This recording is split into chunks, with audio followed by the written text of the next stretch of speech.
Hello friends, स्वागत है आपका आपके अपने चैनल HSC स्टडी गाइड में। आज इस वीडियो में हम बात करने वाले हैं 10 इलेक्ट्रिकल सेफ्टी रूल्स के बारे में जो हर किसी वर्कर को पता होना काफ़ी ज़रूरी होता है। तो चलिए फिर वीडियो को स्टार्ट करते हैं। दोस्तों, जैसा कि आप यहाँ पर स्क्रीन पर देख रहे हो, ये हमारा सेकंड यूट्यूब चैनल है जिसका नाम है द HSC कोच।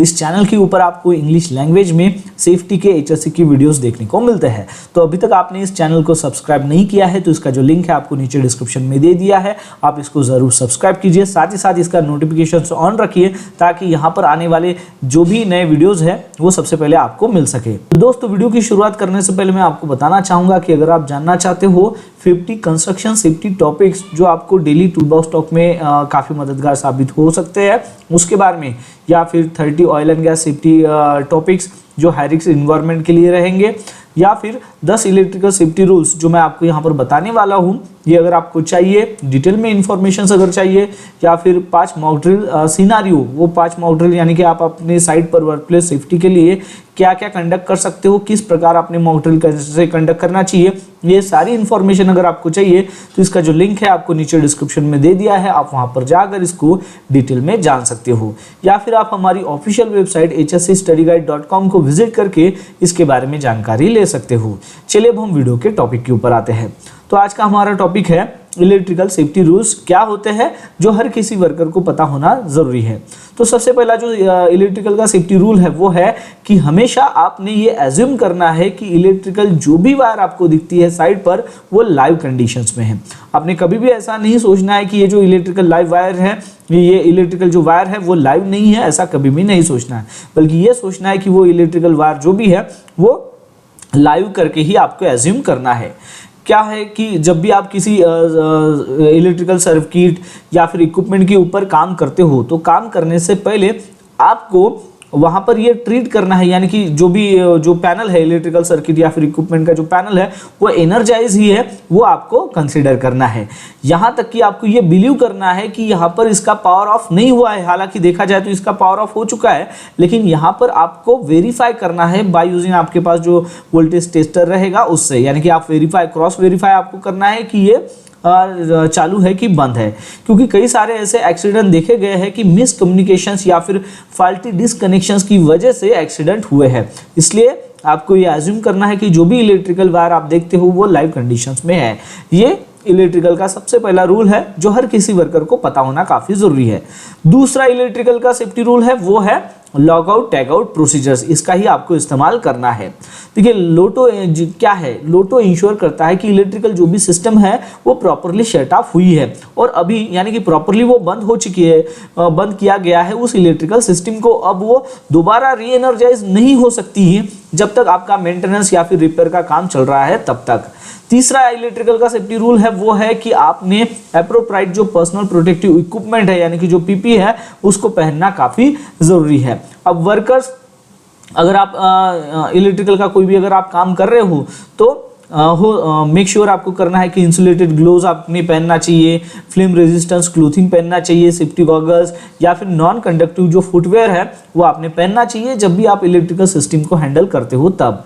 नेक्स्ट जो सेफ्टी रूल है वो है कि आपने सेफ डिस्टेंस जो है लाइव इलेक्ट्रिकल जो लाइन्स है उससे रखना है। अब देखिए, लाइव इलेक्ट्रिकल जो लाइन्स होती है उससे आपको सेफ डिस्टेंस कितना रखना चाहिए ये भी काफ़ी ज़रूरी होता है, क्योंकि अगर हाई वोल्टेज लाइन है तो हो सकता है कि आपको वहाँ पर इलेक्ट्रिक शॉक लग जाए। तो ये काफ़ी ज़रूरी है कि आपने प्रॉपर जो है क्लियरेंस रखना है जो भी ओवरहेड या फिर अंडरग्राउंड जो भी पावर लाइन्स होगी उससे। अब ओशा ने कुछ स्पेसिफिक डिस्टेंस जो है वो बताया है कि किसने वोल्टेज लेवल पर जो है आपने कितना डिस्टेंस मेंटेन करना चाहिए।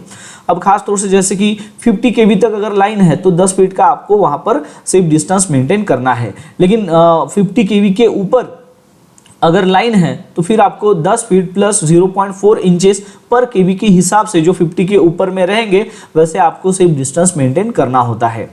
नेक्स्ट जो सेफ्टी रूल है वो है कि आपने हमेशा इंसुलेटेड जो टूल्स है उसका इस्तेमाल करना है इलेक्ट्रिकल काम के लिए। अब हमेशा आप जो टूल्स इस्तेमाल करते हो तो वो आपने मेक श्योर करना है कि उसका जो हैंडल है वो इंसुलेटेड होना चाहिए जब भी आप जो लाइव जो सर्किट रहेगा उसके ऊपर जब आप काम करोगे तब। तो एग्जाम्पल के तौर पर मैं आपको बताना चाहूँगा कि ये इंसुलेटेड टूल्स यानी कि क्या, जैसे कि आप स्क्रू ड्राइवर्स का इस्तेमाल कर रहे हो तो मेक श्योर कीजिए कि वहाँ पर रबर कोटेड जो है उसका हैंडल हो। साथ ही साथ अगर आप प्लायर्स का इस्तेमाल कर रहे हो तो उसके इंसुलेटेड वहाँ पर ग्रिप होनी चाहिए, ये आपको मेक श्योर करना होगा। नेक्स्ट इलेक्ट्रिकल रूल है वो है कि आपने कभी भी जो वेट कंडीशंस में काम नहीं करना है। अब वेट कंडीशंस कई तरीके की हो सकती है, स्लिपरी सरफेस हो या फिर वेट टूल्स हो, उसका अगर आप इस्तेमाल कर रहे हो, ठीक है, स्लिपरी कोई भी जो है सरफेस हो सकता है। अब देखिए वाटर, ये क्यों हम बोलते हैं कि कभी भी जो वेट कंडीशन है उसके ऊपर काम करना नहीं चाहिए। अब खास तौर से हम यहाँ पर इलेक्ट्रिकल की बात कर रहे हैं, तो वाटर क्या करता है कि इलेक्ट्रिसिटी को यहाँ पर वो गुड कंडक्टर है, वाटर जो है इलेक्ट्रिसिटी का गुड कंडक्टर है। तो जब आप वेट कंडीशंस में इलेक्ट्रिकल का काम कर रहे हो तो आपको वहाँ पर इलेक्ट्रिक शॉक लगने का जो है खतरा यहाँ पर बढ़ जाता है, काफ़ी ज़्यादा हो जाता है। तो आपको ऐसे कंडीशंस में अवॉइड करना है, कोई भी काम नहीं करना है, खास तौर से वेट इन्वायरमेंट में आपको इलेक्ट्रिसिटी का काम नहीं करना है। अगर इमरजेंसी है तो आपको मेक श्योर करना है कि आपके पास जो भी इक्विपमेंट अवेलेबल है वो हाई रेटेड इक्विपमेंट होनी चाहिए, जो इस कंडीशंस के लिए डिज़ाइन किए गए हैं काम करने के लिए, तभी आपको वो काम करना है, अदरवाइज आपको वेट कंडीशंस में काम नहीं करना है। नेक्स्ट इलेक्ट्रिकल का जो रूल है वो है कि आपको ओवरलोडिंग सर्किट को अवॉइड करना है। अब कई सारे ऐसे सर्किट होते हैं वहाँ पर क्या होता है कि आपको एक कनेक्शंस या फिर 2 कनेक्शंस, 3 कनेक्शंस, 4 कनेक्शंस ऐसे आप वहाँ पर कनेक्ट कर सकते हो। लेकिन अगर कई सारे डिवाइसेस को अगर आप एक सिंगल आउटलेट में ही प्लग इन अगर कर रहे हो तो उसकी वजह से क्या होगा, वो ओवरहीट हो जाएगा, और ओवरहीट होने के बाद फिर वो फायर या फिर इक्विपमेंट फेलियर का भी आपको सामना करना पड़ सकता है।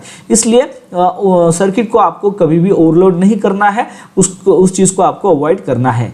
नेक्स्ट इलेक्ट्रिकल रूल है कि आपको इलेक्ट्रिकल जो भी कॉर्ड्स रहेंगे या फिर इक्विपमेंट रहेंगे उसको रेगुलर बेसिस के ऊपर इंस्पेक्ट करना है।